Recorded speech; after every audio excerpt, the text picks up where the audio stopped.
queria trazer um tema aqui para a gente pensar um pouco hoje. Então é a primeira vez que eu trago esse tema. É um tema bem delicado dentro da nossa cultura, né? De repente eu vou chamar Felipe para contar um pedaço do testemunho dele e dentro desse tema. Pode colocar, Marina, não tá dando, dá para projetar? Então, vou contar um pouquinho como era a vida dele antes de se converter, né? Brincadeira. A gente nem costuma brincar com isso, mas não resisti. Felipe me zoou, falei, agora eu vou zoar ele. Brincadeira. Então esse é um tema muito sério e um tema que tem se tornado cada vez mais necessário a nossa discussão e a gente refletir biblicamente sobre isso. Pô, não tem nada a ver com isso, né? Nunca senti essa fraqueza. Por que eu vou ouvir sobre isso?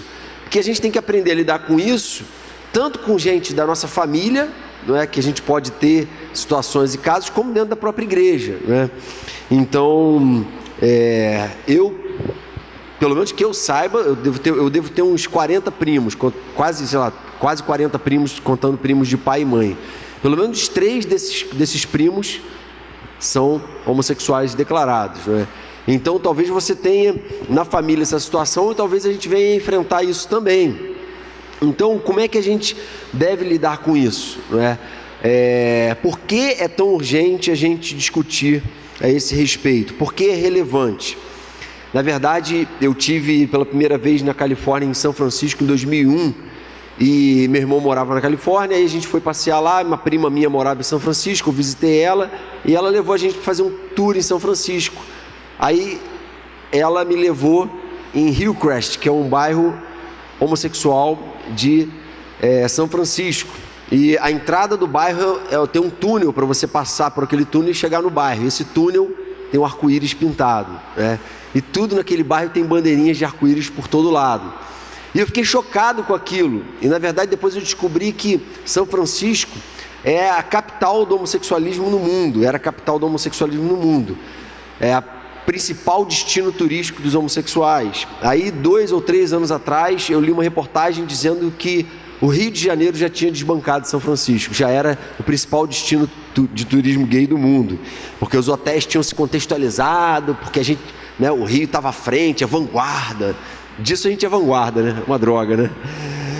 Enfim, então isso é uma situação que tem crescido, está na discussão política hoje, a todo vapor aí, e a gente precisa parar e pensar. Então eu levantei alguns pontos aqui também. Por exemplo, porque é relevante, existem novelas retratando explicitamente a vida de casais.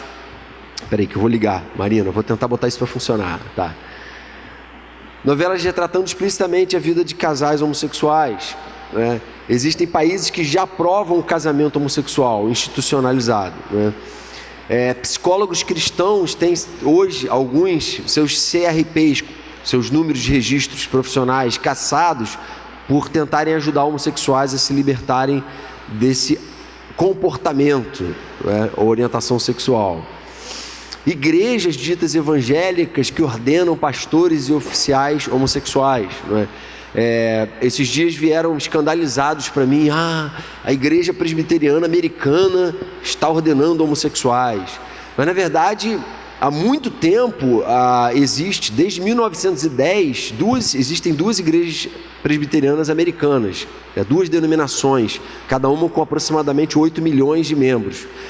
Ou seja, são denominações comparadas com as do Brasil. Aqui no Brasil elas teriam mais expressão. A IPB é pequena, mas essas têm um pouco mais de expressão.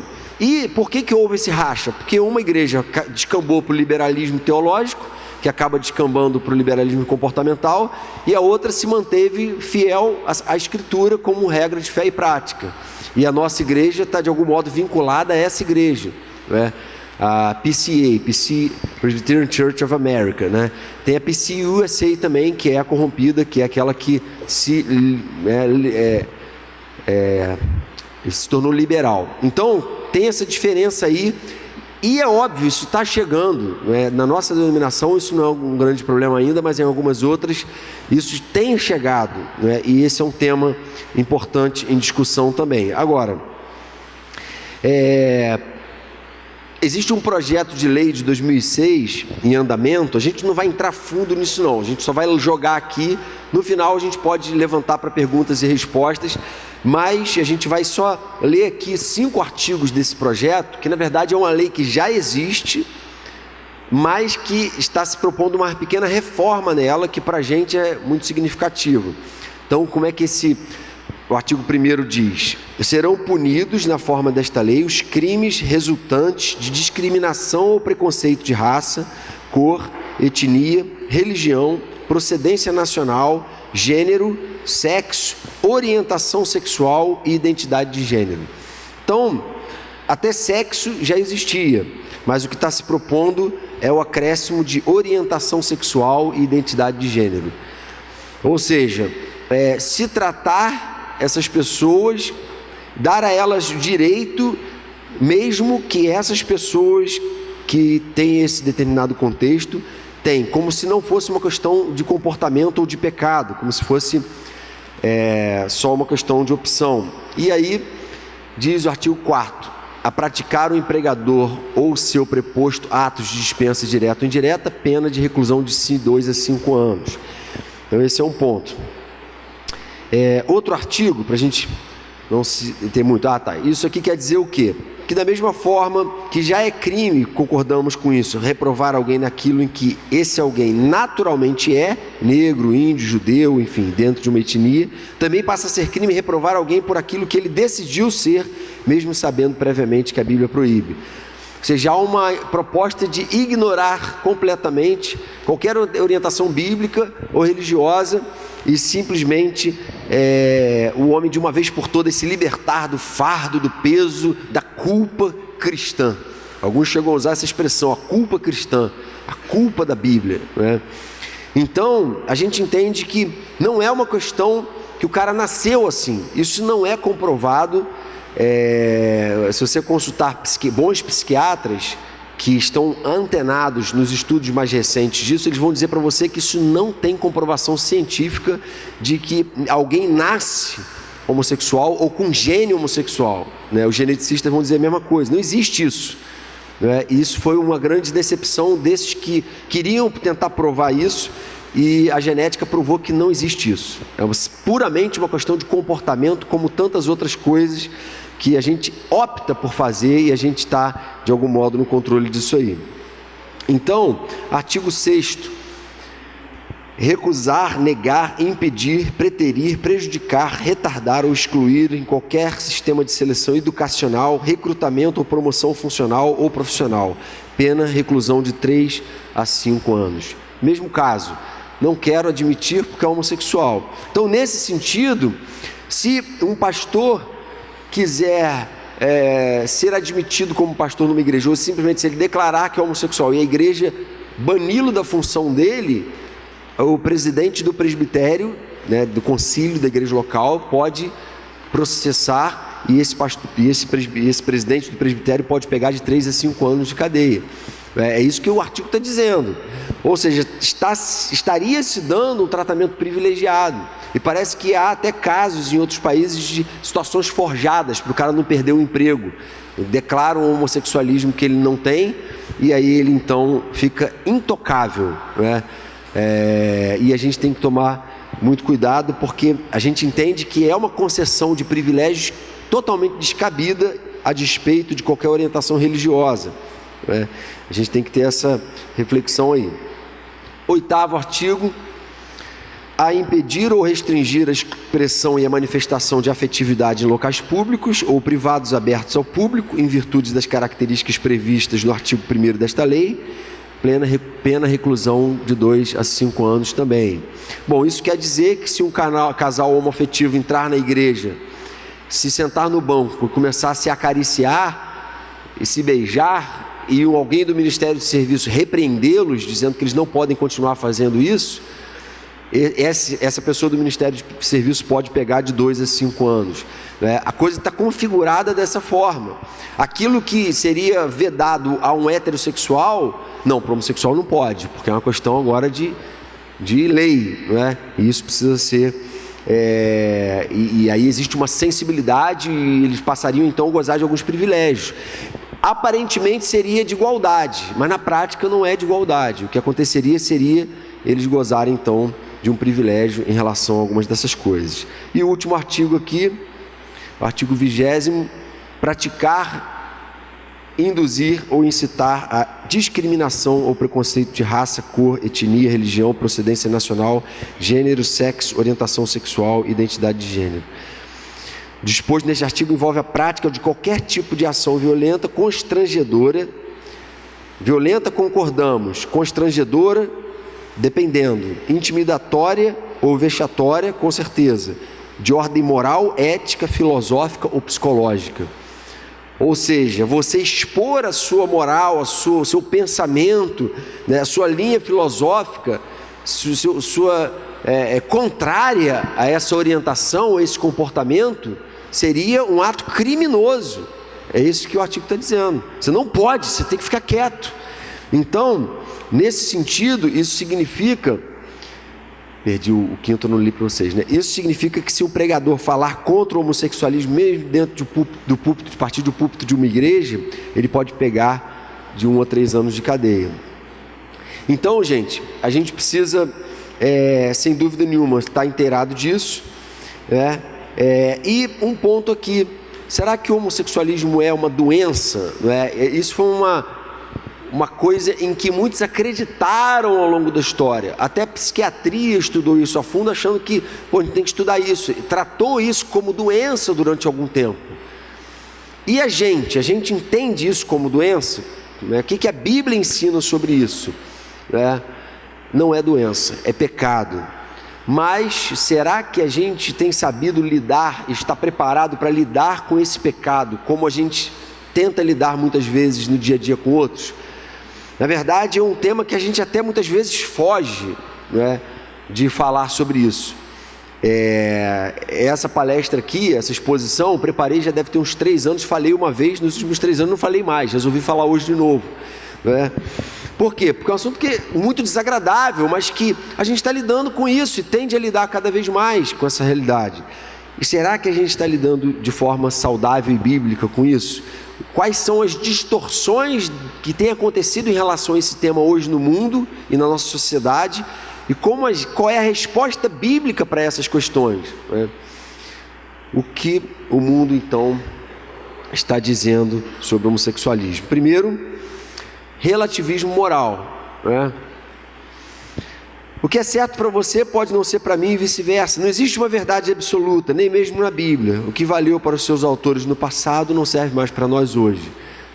Só porque está escrito na Bíblia não quer dizer que tem que ser assim hoje. A Bíblia é um livro retrógrado, um livro anacrônico, um livro antigo demais, de uma realidade completamente remota, não tem nada a ver com o nosso contexto hoje. Então, essa é a ideia do relativismo moral, quem disse que isso é certo e que isso é errado? Sou eu que digo o que é certo e o que é errado para mim. Talvez alguns digam assim, poxa, que absurdo, não é? A verdade é absoluta, é da Bíblia. Mas na prática, você pode, talvez não em relação a esse tema, mas a muitos outros, você pode agir como um relativista moral. Você pode questionar sem perceber muitas coisas e muitos assuntos que são absolutos na Bíblia, que a Bíblia trata com muita abertura, transparência e clareza. Então, inclusive em relação a esse tema, a gente já viu cristãos defenderem isso. Não, a Bíblia diz assim, Moisés disse assim, Paulo falou assado, Jesus, mas eu não acho que é bem assim não. Acho que a igreja é responsável por adoecer muita gente, lançar culpa desnecessária.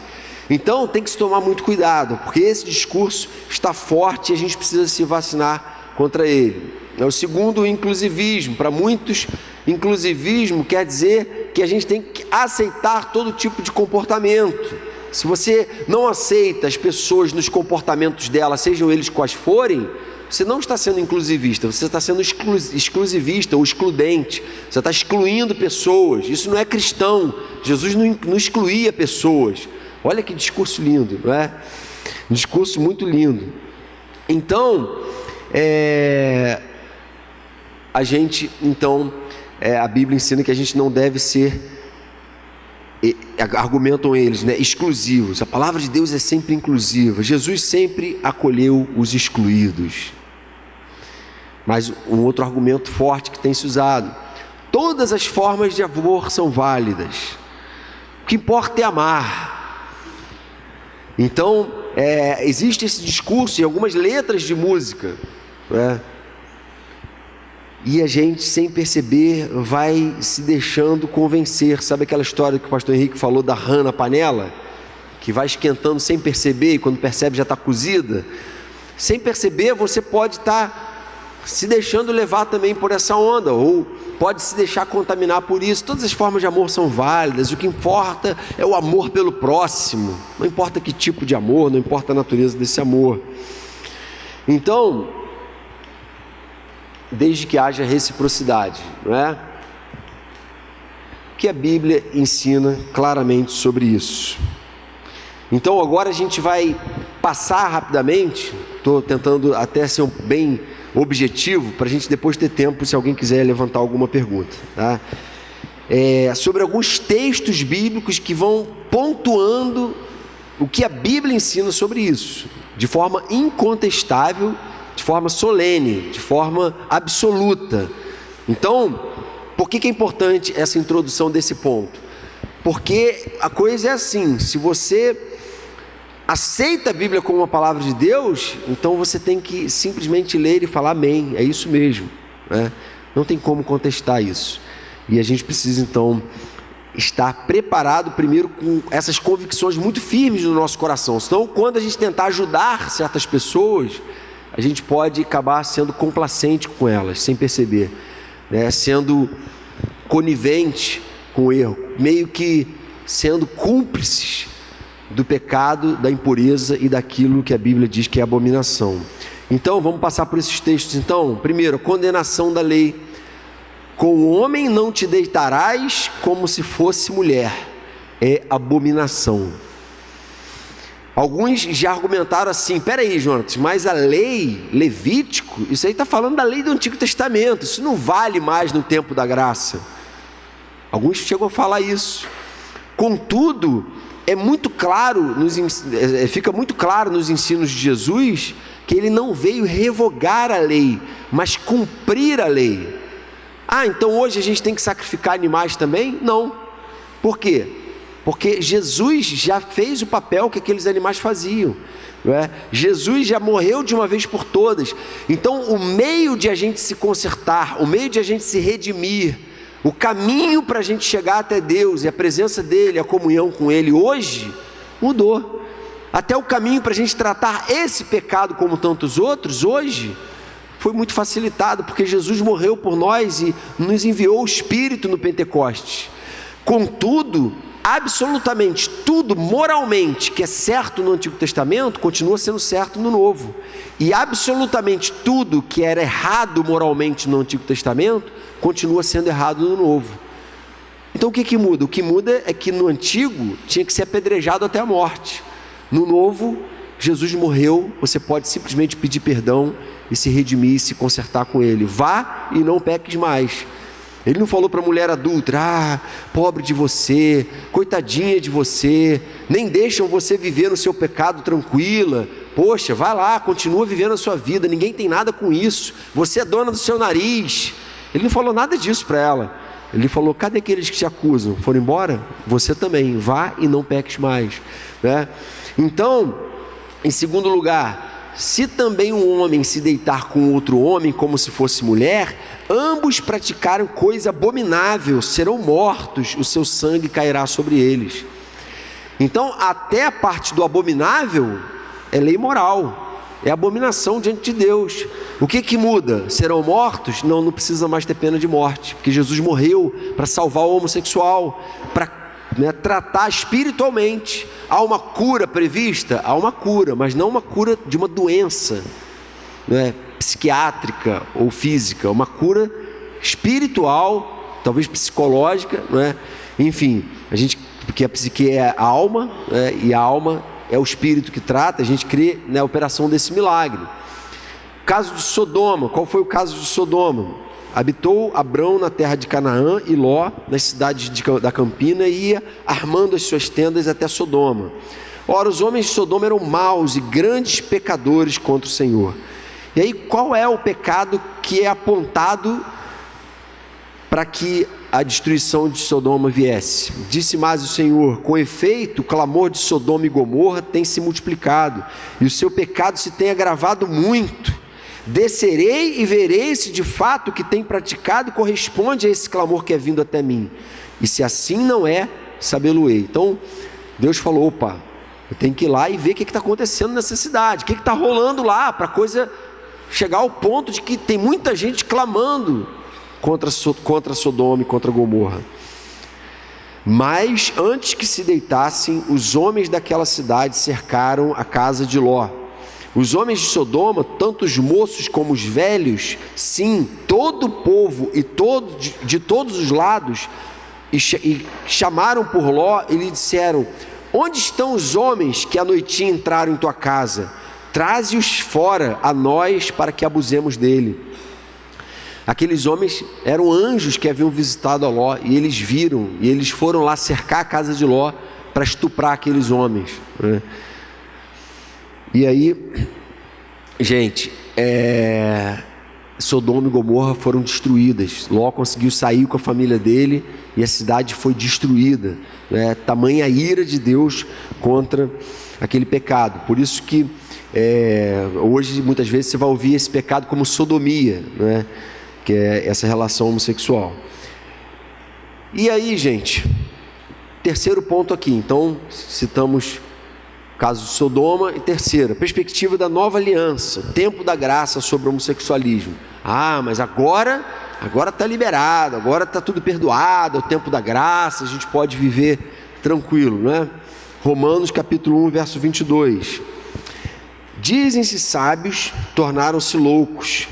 Dizendo-se sábios, tornaram-se loucos, e trocaram a glória do Deus imortal por imagens feitas segundo a semelhança de homem mortal, bem como de pássaros, quadrúpedes e répteis.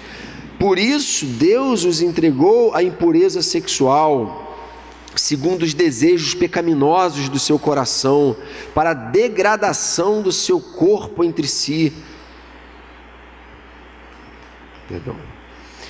Trocaram a verdade de Deus pela mentira e adoraram e serviram a coisas e seres criados em lugar do Criador, que é bendito para sempre. Amém. Por causa disso, Deus os entregou a paixões vergonhosas. Até suas mulheres trocaram suas relações sexuais naturais por outras contrárias à natureza. Da mesma forma, os homens também abandonaram as relações naturais com as mulheres e se inflamaram de paixão uns pelos outros. Começaram a cometer atos indecentes, homens com homens, e receberam em si mesmos o castigo merecido pela sua perversão.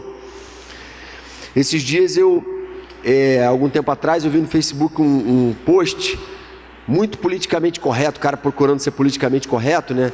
Então era uma imagem com os dizeres mais ou menos assim: nem todo político é corrupto, nem todo pastor é ladrão, nem todo isso é aquilo, nem todo homossexual é pervertido. Uma frase que eu não entendi, como assim, né? Nem todo que pratica o homossexualismo é pervertido, porque existem homossexuais que praticam isso de uma forma pura. Era isso que aquele post muito bonito, eu vi cristãos compartilhando aquilo como uma coisa linda, maravilhosa, né? Poxa, que coisa politicamente correta. Contudo, o que a Bíblia está dizendo é que a ira de Deus por causa da idolatria foi tão grande que Ele mesmo entregou os homens aos seus próprios impulsos e desejos. Gente, talvez a maioria de vocês não tenha tido essa experiência, mas a gente crê que o coração do homem nunca se satisfaz com a perversidade, seja ela qual for, ou com a experiência do pecado. Você pode ter ido até um certo ponto, mas se o teu coração não tivesse encontrado a Deus, você ia além.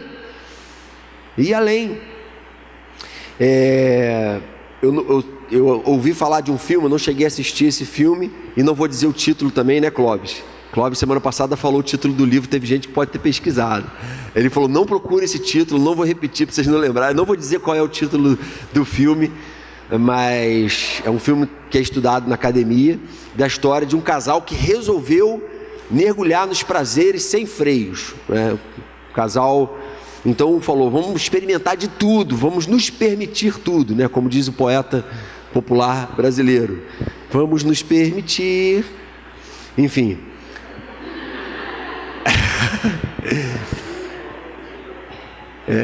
Vamos viver tudo que há para viver, vamos nos permitir, vamos liberar geral, né? Então, não vou fazer nenhuma alusão ao autor da música, mas vamos lá, deixa para lá. Então, não vou fazer alusão ao filme, mas o filme então era isso. E aí, segundo a pessoa que relatou para mim o filme, disse que o filme, no final, o casal se mata, né? Se mata, eles começam a experimentar de tudo. É um filme meio pesado, que mostra cenas muito pesadas, né? Que eles resolveram dar liberdade à imaginação, ao prazer, à vontade, né? Hoje está em cartaz aí 50 Tons de Cinza, não é? Que a crítica chama de pornô soft, né? Que é um pornô feminino, enfim, ficam dando rótulos e nomes, né, para falar a respeito dessa literatura aí que dominou as prateleiras das livrarias e se tornou best-seller. Então o que é isso?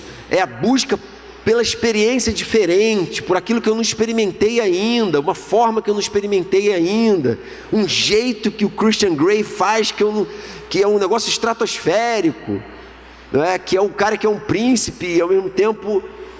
Eu não li o livro, eu só ouvi falar. Eu conheço gente que leu, né? Sei até o nome dos personagens.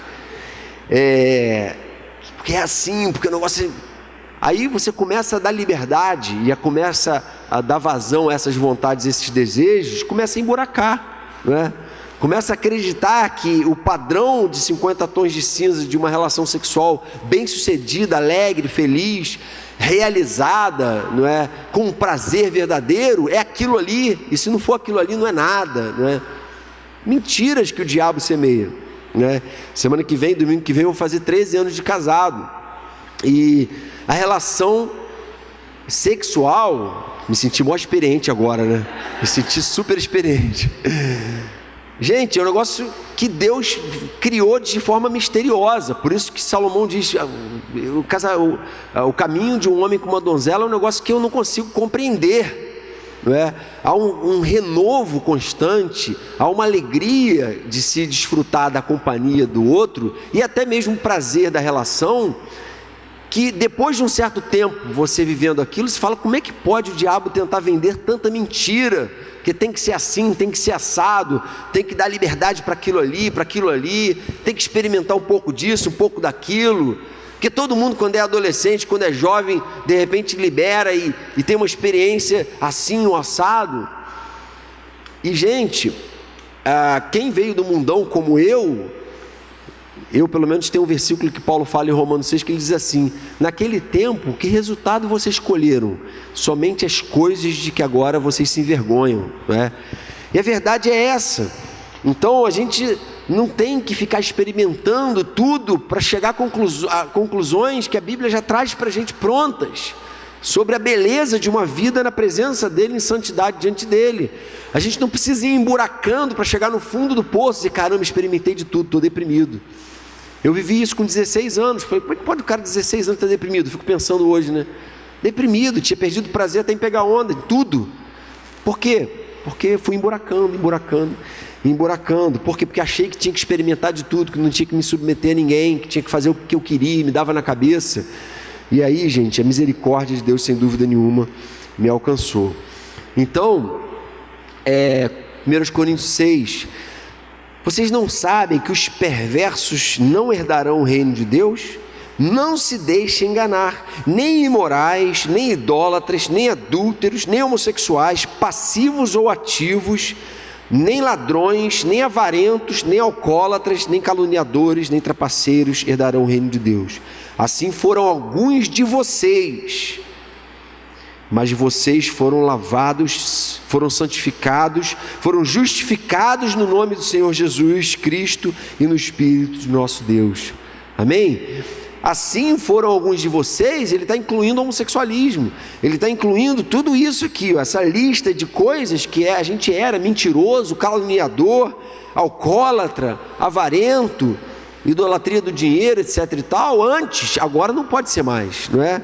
Agora a gente é chamado a uma vida santa, separada para a glória do nome do Senhor.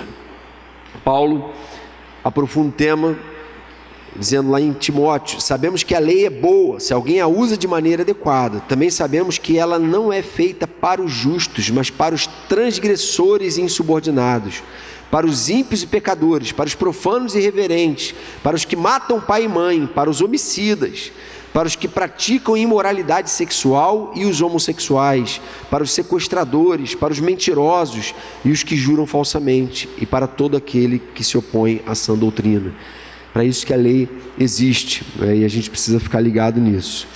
Então, esse foi o terceiro ponto, né? Na lei, na nova aliança, né? Que a gente falou, tempo da graça. Quarto lugar, o inclusivismo de pessoas, mas não de comportamentos. Porque para com Deus não há acepção de pessoas. Respondeu Jesus: eu sou o caminho, a verdade e a vida. Ninguém vem ao Pai a não ser por mim. Não há acepção de pessoas. Não temos o comportamento de excluir pessoas que querem uma relação sincera e séria com Deus. Não vamos excluir pessoas. Pessoas comprometidas com a verdade. Pessoas que dizem assim: Jesus disse que Ele é o caminho, a verdade e a vida, eu vou me submeter a Ele. Então, ou seja, Jesus não tentou ser inclusivista no sentido de deixa rolar, cada um vive do jeito que quer, né, e vamos viver tudo junto aqui nesse balaio de gato. Ele não falou isso. Ele falou: eu sou o caminho, a verdade e a vida. Não tem outro caminho fora daquilo que eu ensinei, fora do Evangelho, fora da verdade absoluta revelada. O que passar disso é desgraça. Mas aqueles que de fato querem, aqueles que querem um compromisso com Deus, aqueles que querem experimentar uma vida convertida a cada dia, a imagem e semelhança do Filho, como a gente viu no retiro, aí ele diz: amém. Não há acepção de pessoas, não é? Se teu coração de fato está aberto. Então, ao contrário do que muitos evangélicos cristãos já disseram, cremos que pela Bíblia, que Deus ama o homossexual, embora odeie o homossexualismo. Por quê? Porque muitos cristãos no passado recente atacavam a pessoa, né? E muitos cristãos talvez hoje ainda tentem humilhar homossexuais, ainda tentem ridicularizar, desprezar, fechando a porta da graça de Deus e do Evangelho para eles. O mesmo Evangelho que diz que eles também são alvo da misericórdia de Deus e da mudança de vida e da nova perspectiva em Cristo. Então a gente precisa tomar cuidado para a gente não agir assim, para a gente ter um coração realmente aberto a isso. A gente no ministério acaba tendo algumas experiências, não é? Com, inclusive, não essas que Felipe teve antes de se converter, mas estou brincando, gente. Mas a experiência de acompanhar alguns casos de perto. Então lá em Itaperuna teve dois rapazes que eu acompanhei. Um eu cheguei a discipular e o outro era meu vizinho, que era cabeleireiro de Munique. E a gente começou a se aproximar e, enfim, começamos a caminhar com ele, orar por ele, e ele ia lá em casa, a gente orava, conversava, ele abria o coração. E ele era homossexual e viciado em cocaína. Aí o namorado dele, que era envolvido com tráfico, foi assassinado. E aí nesse momento o chão dele, né, acabou, e a gente começou a dar um suporte para ele, porque a gente estava sempre, né, em contato com ele. Aí a gente levou ele para a igreja, a nossa igreja lá. Ele começou a frequentar a igreja, mas ele chegou para a gente e falou: olha, eu vou ter que ir para aquela outra igreja que já tem uma galera que já se converteu lá, porque aqui eu estou sentindo que a galera está me olhando esquisito, né? Tem uns olhares assim meio, cara, como é que pode isso? No meio da igreja, né? Gente sofrendo esse tipo de exclusão, de preconceito. E isso muitas vezes pode acontecer com a gente também, né? E a gente não incluir a pessoa, né? E acabar excluindo ela por causa de um comportamento passado. Isso é uma aberração e uma abominação tão grave quanto o pecado passado da pessoa, né? Você agir mal com a pessoa nesse sentido. Então, outro ensino claro da Bíblia, nem todas as formas do que se chama de amor são válidas. Porque existe um falso amor apregoado aí. O amor verdadeiro é aquele que é condizente com a Bíblia, aquele que não contradiz a Bíblia. Então esse papo de que todas as formas de amor são válidas, hoje existe uma comissão na Holanda, na Câmara lá da Holanda, no Poder Legislativo lá, trabalhando para defender que a criança, se ela tiver consentimento, ela pode sim ter relações com adultos, sejam eles homossexuais ou heterossexuais, não importa. A criança, não importa qual idade, se ela consente com aquilo, não tem mal nenhum nisso.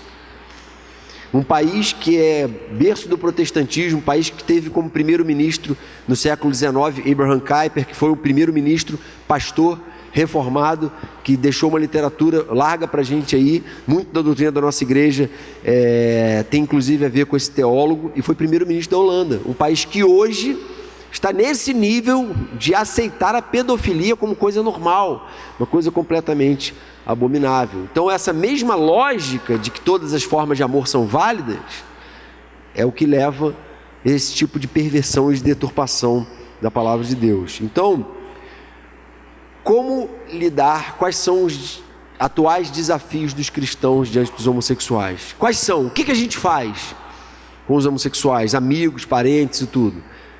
O que a gente faz com alguém que, sendo homossexual declarado, resolve andar no caminho de Deus? Olha como é difícil. O mesmo desafio do cristão diante de qualquer pecador com qualquer tipo de pecado. Simplesmente é um pecado, precisa ser tratado, como o cara galinha que pega todas e se converte, precisa ser tratado. O caráter dele precisa ser tratado diante de Deus.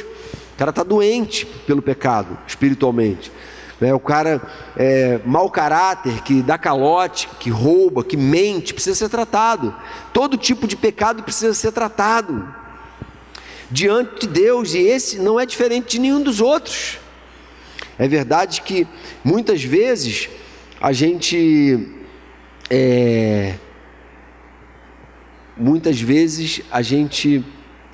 não está tão aberto a tratar certos pecados, a gente não está preparado para lidar com isso assim, e muitas vezes a gente está até aberto e a gente procura ajudar uma pessoa que caiu nesse pecado e ela simplesmente não procura ajuda, não quer ajuda. Eu diria que na maior parte dos casos o que acontece é que a pessoa realmente não quer, não quer ajuda, não se libertou, ela levou aquilo às últimas consequências, está enredada, acorrentada, e a gente crê que só pelo poder do Espírito Santo ela pode ser curada, liberta. Quando eu falo curada, gente, é sempre no sentido espiritual, nunca é no sentido médico, porque isso seria um absurdo, mas é uma cura espiritual, assim como a cura de qualquer outro pecado diante de Deus. Então, o que a gente faz nesses casos? Basicamente, então, aprender a amá-los como Jesus os ama, Todo aquele que o Pai me dá, esse virá a mim, e o que vem a mim, de modo nenhum o lançarei fora. O Pai me deu, veio a mim, e eu não vou lançar fora, seja ele quem for, qual for. Eu não sei se todos vocês conseguem fazer essa reflexão sobre suas próprias vidas, mas o mundo de pecados está dentro do coração de cada um de nós. Nenhum de nós é uma vírgula que seja superior a qualquer bandido homossexual ou qualquer uma dessas coisas, Aquela velha frase de Spurgeon, que alguns de vocês já devem ter ouvido algumas vezes daqui. Spurgeon na porta da igreja com o diácono, e Spurgeon viu um bêbado do outro lado da rua e falou assim: lá vai o Spurgeon na sarjeta. E o cara: que Spurgeon? Spurgeon, você é um pregador do evangelho, você é um homem de Deus, você é um cara santo. E ele falou: não, a única diferença desse Spurgeon aqui para aquele ali, que aquele bêbado ali do outro lado da rua ainda não foi visitado pela graça, e esse daqui já foi. Vocês não tem diferença nenhuma, é a mesma natureza, o que está dentro do coração dele está dentro do meu também, Se eu me abrir para todas as possibilidades do pecado, eu vou emburacar como qualquer um. Então, o que fez o Senhor nos acolher não é porque a gente fosse mais cheirosinho, mais bonitinho do que ninguém. Foi simplesmente uma graça e um amor incondicionais, e é assim também com qualquer um. Estar preparada para acolher aqueles que querem se reconciliar com Deus. A igreja tem que estar preparada, acolher o que é débil na fé, né? Não negociar a verdade absoluta de Deus revelada em sua palavra, porque em verdade vos digo, até que o céu e a terra passem, nem um i ou um tio jamais passará da lei, até que tudo se cumpra. E é mais fácil passar o céu e a terra do que cair um tio sequer da lei. A lei de Deus é absoluta, o que era errado era errado, o que era errado continua errado, o que é certo continua certo, não muda, e não tenta mudar, não tenta forjar a palavra, não tenta forçar textos em torno do seu próprio pecado, porque você vai quebrar a cara, porque não tem como lutar contra a verdade do Evangelho. Quarto, em hipótese alguma discriminar alguém por apresentar comportamento homossexual. Se todavia fazeis acepção de pessoas, cometeis pecado, sendo arguídos pela lei como transgressores. Se vocês fazem acepção de pessoas, gente, vocês são transgressores, vocês cometem abominação também, né? Existe alguém arrependido, quebrantado, querendo conserto, a gente não faz acepção de pessoas, qualquer um vai ser abraçado, tem que ser abraçado, porque assim o Evangelho nos ensina. E por fim, encorajar aqueles que enfrentam tentação nessa área. Não vos sobreveio nenhuma tentação senão humana, mas fiel é Deus, o qual não deixará que sejais tentados acima do que podeis resistir. Antes, com a tentação, dará também o meio de saída, para que a possais suportar.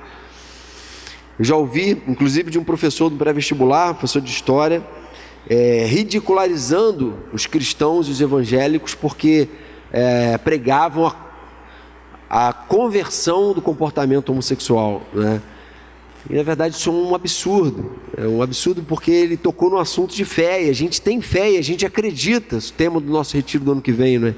A gente acredita plenamente, porque a gente já viu Deus fazer, e mesmo que a gente não tivesse visto o milagre dessa conversão acontecer, a gente ia continuar acreditando, porque Ele ressuscitou mortos, porque foi Ele que deu origem à vida, porque Ele tirou pessoas de desgraças infernais, de laços de morte muito mais intensos do que a gente pode imaginar.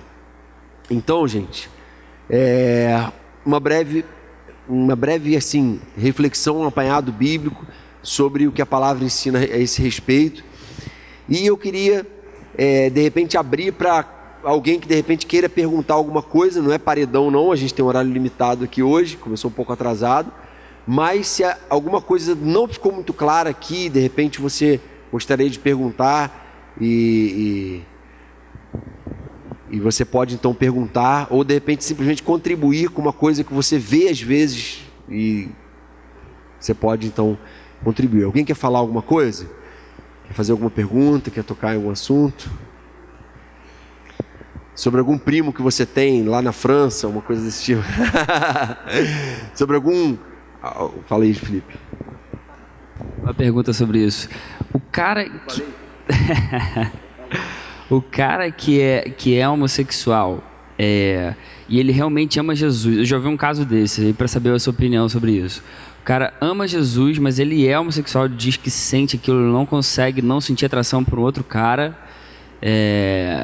Mas aí ele entende, ele lê a Bíblia, ele quer agradar a Deus mais do que tudo. E aí ele resolve assim, cara, eu não consigo sentir atração por mulher, vou viver o resto da minha vida assim, e eu nunca vou me conter, vou usar meu domínio próprio, não vou sentir nada, assim, não vou dar vazão ao meu desejo sexual com outro cara, mas vou viver o resto da minha vida assim. Esse cara, ele é salvo mesmo ou não? Legal.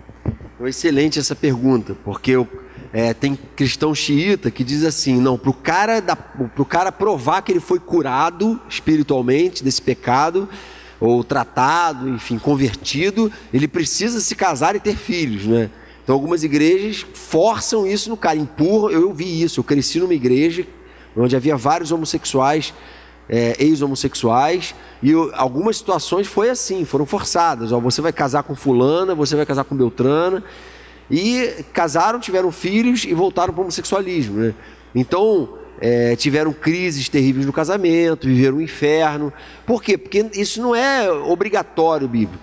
Jesus mesmo falou, alguns se fazem eunucos se abstém da vida, da experiência sexual, né? Então, no caso de uma pessoa que tem essa fraqueza, que por algum motivo de ter sido afetado pelo pecado, se afundou o pé nesse pecado, e o cara quer viver em santidade e fala, eu não vou me relacionar com a pessoa do sexo oposto, porque eu não tenho atração nenhuma, eu quero viver em santidade, vou me abster, vou me fazer eunuco.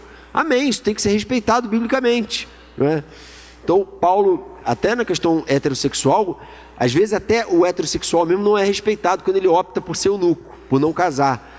E isso é um absurdo, porque biblicamente Paulo não só era assim, era celibatário, como ele mesmo dizia, eu quero encorajar quem quiser ser como eu, que seja como eu. Você sente que não tem condição de casar, não casa, fica solteiro, tranquilo, servindo a Deus e tal. Aí alguns especulam dizendo que ele já havia sido casado, outros que não. Enfim, não tem que haver essa pressão e essa obrigatoriedade. O cara vai se abster, viver em santidade, como foi o caso desse cara que era cabeleireiro de Munique. A gente acompanhou 2 anos o testemunho dele lá, o cara com um testemunho firme, né?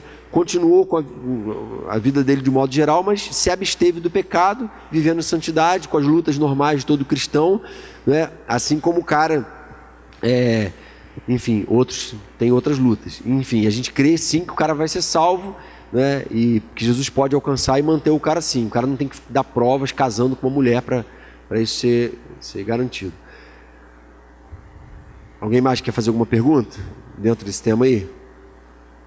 Fala, Caruso.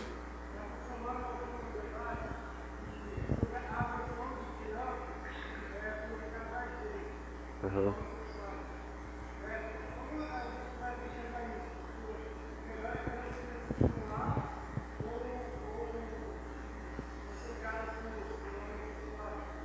Esse é inclusive, eu vi um debate de um pastor evangélico numa entrevista na televisão, que eu achei muito negativa a resposta que ele deu, o modo como ele falou, né?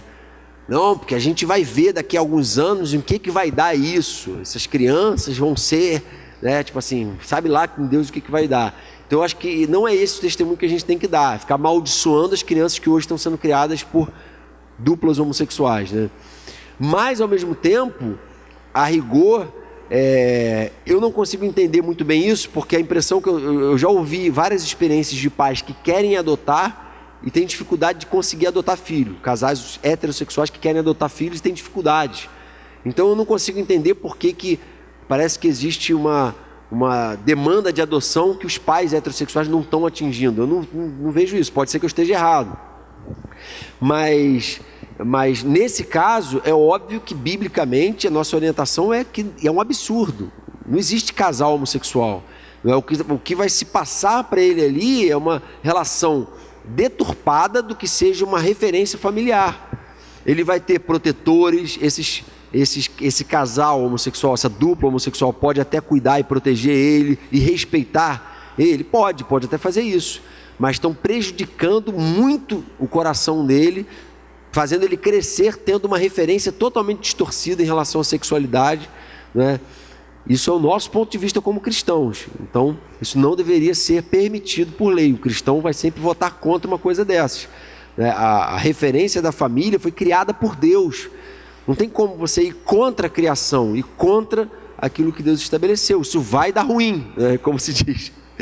Não vai dar certo, em algum momento isso vai dar. Eu não estou achando que aquele pastor que atacou estava errado, não. Eu acho que ele está errado em atacar do jeito que ele atacou, no espírito que ele atacou ali na televisão. Mas que a gente também acredita que pode ter consequências muito ruins, pode. Entendeu? Para o coração daquela pessoa. Mesmo que venha ter integridade em muitas áreas, nessa área ele vai crescer com uma referência distorcida. Alguém quer fazer mais alguma pergunta em relação a isso daí? Mais alguma? Enfim, então essa exposição hoje foi uma exposição introdutória nesse assunto que até hoje eu não tinha abordado aqui, e a gente pode então conversar no WhatsApp, no grupo do WhatsApp, e quem quiser mandar perguntas inbox pode mandar, e a gente pode voltar a falar isso com uma outra visão em relação a questões mais práticas do que a gente tem enfrentado e assim por diante, de como a gente deve lidar com isso. Tá legal? Futuramente, mas por enquanto, sim. Natália, pode?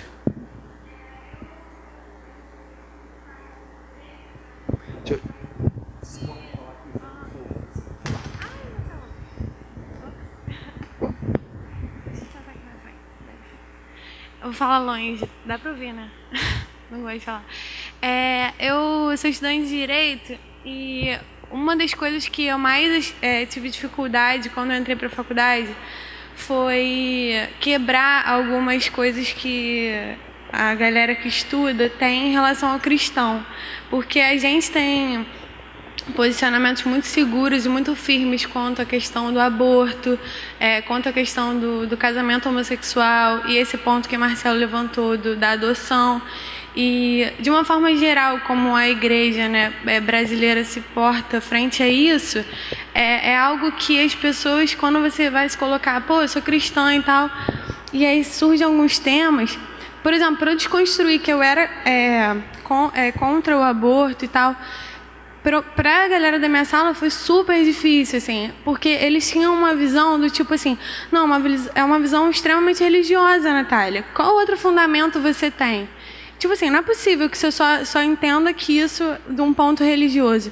Então, assim, a gente pode procurar outros meios também de, por exemplo, mostrar que talvez a adoção de uma criança, essa questão de pais homossexuais, adotando uma criança, não seja tão bom para uma questão não só de fé, mas de comportamento mesmo, para essa criança, como que ela vai crescer e tal, na forma dela ver o mundo e tudo mais, mas sempre assim, o que eu tenho encarado isso de uma forma pacífica, porque, por exemplo, quando vem falar de deputado de bancada evangélica, porque a gente fala muito sobre política na sala, e é muito difícil você dizer, porque às vezes a bancada evangélica ela se porta de uma forma extremamente, tratando as pessoas como inimigo. Então, por exemplo, um João Willis, que é extremamente, a gente sabe quem ele é, né? Então, assim, tem que ter alguém que choque ele, que bata de frente, a altura dele, mas também a questão do João Willis, ele não tem amigo crente. Eu tenho um amigo homossexual. Então eu vejo que muitas vezes os meus amigos homossexuais, eles ficam com uma raiva de cristão, num nível assim, e isso é muito... resumindo, eu acho que a gente tem que discutir certos temas, sim, botar a nossa opinião, mas não escandalizando, não ferindo, não sendo tão, às vezes, duro e posicionamento, porque isso acaba afastando as pessoas, sabe? Elas acabam... Não é você flexibilizar as coisas, não é você dizer, tudo bem, é bonitinho, não. Mas é você ter cuidado como a gente se portar. Publicações em Facebook, cara, o que eu mais vejo, às vezes chocam as pessoas. Elas lembram disso, elas falam, fulano é cristão, mas ele só mete tudo que é polêmico, tá lá falando, tudo que sabe? Deixa isso pra galera que não tá preocupado com o evangelismo, entendeu? A gente quer amar, quer abraçar, tentar se portar de uma forma que alcance as pessoas e não que afastem elas. Isso é muito importante mesmo, né? A gente não pode passar essa arrogância, a gente tem que ter firmeza no posicionamento, mas não passar arrogância, ridicularizar, chacotear, nada disso. Ser firmeza, postura, né? Essa coisa da democracia, antigamente, era muito claro, né? O que a maioria vota e decide está resolvido, né? Hoje em dia, não. Democracia é quando cada minoria é assistida nas suas exigências, né? E isso não tem passado porque eles não têm maioria, né, em termos de número. Enfim, esse é um debate bem profundo, mas, por exemplo, uma questão do direito do cara que teve um parceiro, viveu a vida inteira com um parceiro, construiu um matrimônio, construiu um patrimônio. Matrimônio não vai nunca construir, né? Mas um patrimônio junto. Aí o cara morre. Aí a família do cara quer pegar todo o patrimônio que ele construiu junto com o parceiro dele, né? E a família que expulsou o cara de casa, escorraçou o cara e tudo mais. Aí eles defendem que eles têm que ter direito. Se eles construíram juntos patrimônio, o outro parceiro tem que ter direito. Então a gente entende que isso sim, isso é justiça, é uma questão de justiça, ele tem que ter direito, né? Agora, chamar isso de casamento, aí é uma aberração, né? Não chama de casamento, faz uma sociedade como qualquer sociedade, cria-se um instrumento legal para isso, para que eles sejam protegidos em situações como essa. Agora, dizer que essa ferramenta legal é o mesmo que o casamento, um casamento, não é casamento, é uma união documental ali só para uma questão de patrimônio, né? Agora, casamento, isso não é casamento. Biblicamente, isso é um absurdo chamar isso de casamento. É uma ofensa à criação, né? Tão evidente. Tá legal? Vou deixar só mais uma para o Henrique por causa da hora, tá legal? Eu tava pensando aqui, agora que você falou uma coisa,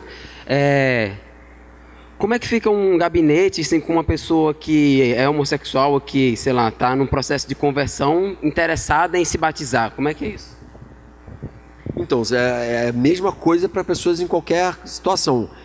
Existem questões, especialmente em relação às questões morais mais gritantes, que a gente pede para a pessoa esperar um pouco para dar provas do testemunho dela, né?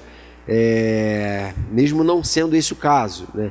Não, se dá provas agora do seu testemunho. Isso, as pessoas da família, os amigos, a célula vão testemunhando a transformação que Deus fez na vida dela. E aí, uma vez que esse testemunho pode durar alguns meses, ficou evidente para todo mundo que ela está dando frutos de arrependimento verdadeiro, ela seria batizada como qualquer outra, né? Se vier a cair um dia por algum problema, alguma desgraça, a gente não trabalha assim, a gente trabalha pela fé. A gente crê que ela teve uma experiência real, né? E a Bíblia não diz, vocês têm que ter certeza antes de batizar. Não diz. Já teve gente que falou assim, pô, vocês batizam e depois a pessoa se desvia, como é que vocês saem batizando qualquer um? Eu falei, mas a Bíblia não diz que a gente tem que... A gente não é o Espírito Santo, né, para saber quem de fato nasceu de novo e quem não é. Tem gente que a gente batiza porque veio, deu um bom testemunho, mostrou e depois se desvia. Então a gente não é Deus, né? A gente é simplesmente ferramenta dele, a gente batiza com convicção, acreditando pelo testemunho da pessoa que ela se converteu.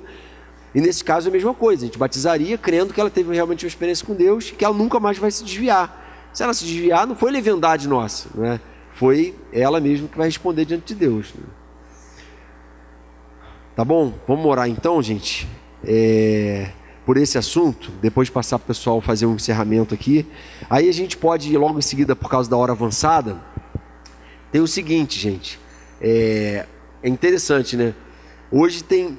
a gente às vezes fica semanas tentando criar algum evento, alguma coisa aqui fora ou no espaço aqui, depois do culto. E hoje apareceram duas coisas na mesma semana. Vão acontecer duas coisas na mesma semana. Na terça-feira, a Thaís e o Marcel, que são irmãos que estão há algum tempo já falando de fazer um crepe aqui, oferecer na cantina um crepe e um cardápio de crepes. Aí eu falei, pô, maravilhoso, quando vocês puderem, vocês vêm. Hoje eles vieram e montaram. E aí ontem a Marina Cortes, está aí, Marina?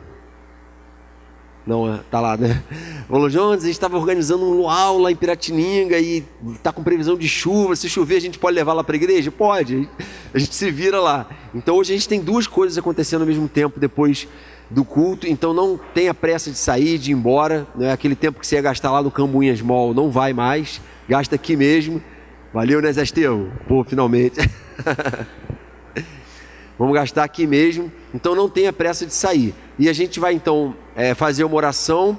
Aqueles que trouxeram dízimos, ofertas, esse é o momento da gente entregar, né, também consagrar a Deus. Vamos então fazer uma oração nesse sentido. Senhor, queremos te agradecer porque a tua palavra é muito clara, a tua palavra nos adverte, a tua palavra nos priva do engano, da mentira, da crença, Senhor, de que precisamos mais do que o Senhor criou para sermos felizes, bem-sucedidos.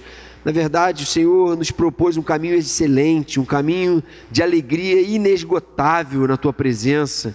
Não precisamos de recursos do pecado. E quero te pedir que o Senhor nos dê sabedoria para lidar com essa questão maligna que tem entrado muitas vezes até na igreja. Senhor, que o Senhor nos dê um coração sábio para pastorear, apacentar pessoas vindas, Senhor, de uma situação de escravidão em relação ao homossexualismo, Senhor. E a verdade é que muita gente tem vindo, tem procurado ajuda da parte do Senhor. Que o Senhor converta muitos ainda através de nós, nos faça canais da tua bênção para a vida dessas pessoas, que a gente tenha mensagem de esperança para elas, de fé, e que o Senhor de fato venha converter muitos para a glória e louvor do teu nome, Senhor. Que o Senhor continue nos dando um sólido fundamento na tua palavra, para a gente não se deixar enganar e como a rã que vai fervendo na panela sem perceber, daqui a pouco a gente está permitindo e sendo conivente com o pecado, com aquilo que a tua palavra chama de abominação. Que a gente não se intimide diante das investidas, Senhor, talvez sociais, de movimentos sociais, que a gente continue firme, profetizando, Senhor, a Tua verdade no nosso tempo, para a glória e louvor do Teu nome. Agora recebe dízimos e ofertas que serão entregues no Teu altar, que o Senhor nos dê sabedoria para, Senhor, investir esses recursos da melhor forma na expansão do Teu reino. Em Teu nome, Jesus. Amém, Pai.